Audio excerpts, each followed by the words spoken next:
জীবনটাকে পৃথিবীতে ধীরে ধীরে ধীরে ধীরে ক্ষয় করবে, অতিবাহিত করবে, জীবনকে তুমি পার করবে। খবরদার, স্বাধীন হয়ে জীবনকে পার করিও না।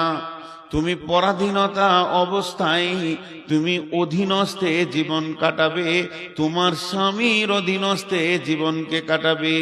মেয়েরা চারটা পুরুষের অধীনস্থে জীবন কাটাবে, বাপ, ভাই, স্বামী, সন্তান। এদের ওপরে যাবে না, এদের ওপরে কথা বলবে না, তুমি এদের ডিরেকশনে চলবে। পহি যে মেয়েটি জান্নাতি হয়, যে মেয়েটি জান্নাতে যদি যেতে চায়, যদি আল্লাহকে আপন বানাতে চায়, আল্লাহর যদি আপন হতে চায়, তাহলে ওকে চিরদিন একটা জিনিস মেনে নিতে হবে যে আমি স্বাধীনতার মুখ দেখব না, পরাধীন হয়ে জীবনটা আমি চালিয়ে দিব। বাপের অধীনস্থে থাকবে, ভাইয়ের অধীনস্থে থাকবে, স্বামীর অধীনস্থে থাকবে, এবং সে স্বামী মারা গেলে ছেলের অধীনস্থে থাকবে। আল্লাহ তাবারাক ওয়া তাআলা বললেন, তোমার তো সুখ শান্তি জান্নাত নিয়ে দরকার, তবে কেন দুনিয়াতে স্বাধীন বিচরণ তুমি করবে? তোমাকে অধীনস্থে জীবন কাটিয়ে আসতে হবে। আর পুরুষকে বলল, পুরুষ তোমাদেরকে অভিভাবক বানালাম, তোমাদেরকে ওদের মালিক বানালাম, মালিকানা সত্ত্বটা তোমাদেরকে দিলাম। কেন দিলাম? তুমি পুরুষের জন্য দিলাম। এর কারণটা হচ্ছে ওকে তোমাকে আগলিয়ে রাখতে হবে, ওর ভুল ত্রুটির ময়দান থেকে তোমাকে বাঁচাতে হবে, যেন ওর দ্বারা কোনো ভুল না হয়ে যায়, গুনহার ময়দানে না চলে যায়, গুনহার ময়দানে যেন না যায়। এ খেয়ালটা তোমাকে রাখতে হবে। আজকে কত রকম স্কুলে পড়ছে বোন, ভাইয়ের কোনো খবর নাই, কলেজে পড়ছে মেয়ে, বাপের কোনো খবর নাই, ভার্সিটিতে পড়ছে মেয়ে, স্বামীর কোনো খবর নাই, যা মন তাই অবাধ চলাফেরা। আমি অবাক হই, আমি অবাক হই ওই মহিলাদের গার্জেনের ওপরে, যাদের যে মহিলাগুলো মেলাতে খেলাতে নোংরা জায়গায় ঘুরে, তাদের যে অভিভাবক নিশ্চিন্তে বিছানায় ঘুমাতে পারে, আর তার অধীনস্থ নারী অবাক চলাফেরা করে, এদের উপরে আমি অবাক হই, এদের ব্যাপারে আমি চিন্তা করি কেন এটা হবে। কোরআন বলছে, আমি কোরআনের আয়াত বলছি আপনাদেরকে, আমি আয়াত পড়ে বলছি। আল্লাহ তাবারাক ওয়া তাআলা বলছেন, আর রিজালু কাওয়ামুনা আলান নিসা, হে পৃথিবীর পুরুষ তোমরা অভিভাবক। দুনিয়াতে আপনার বুঝে না আসতে পারে, একদিন আপনার বুঝে আসবে। কখন? যেদিন কিয়ামত হবে, কিয়ামতের মাঠে বিচার হবে। মা আমার, বোন আমার, যত পুরুষ আল্লাহ কিয়ামতের আদালতে জমা করবেন, পুরুষকে সামনে রেখে পুরুষের বিচার হয়ে যাবে।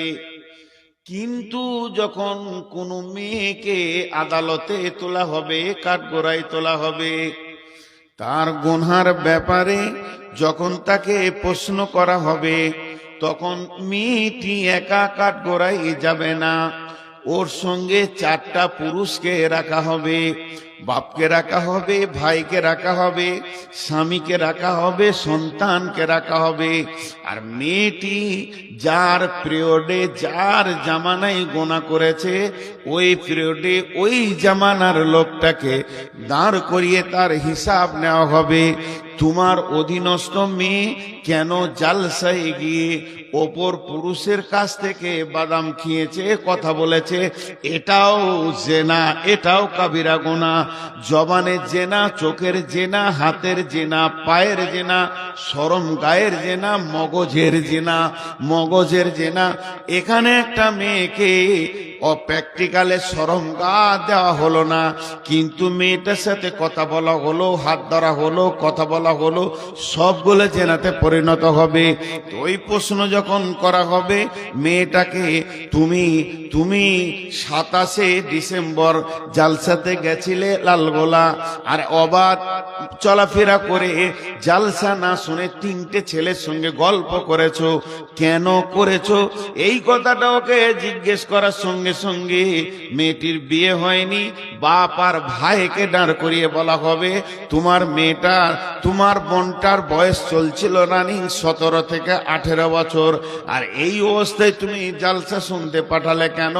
জালসা শুনে যে নেকিটা হবে, তার থেকে ওর বাড়িতে চুপ করে শুয়ে থাকলে বেশি নেকি হবে।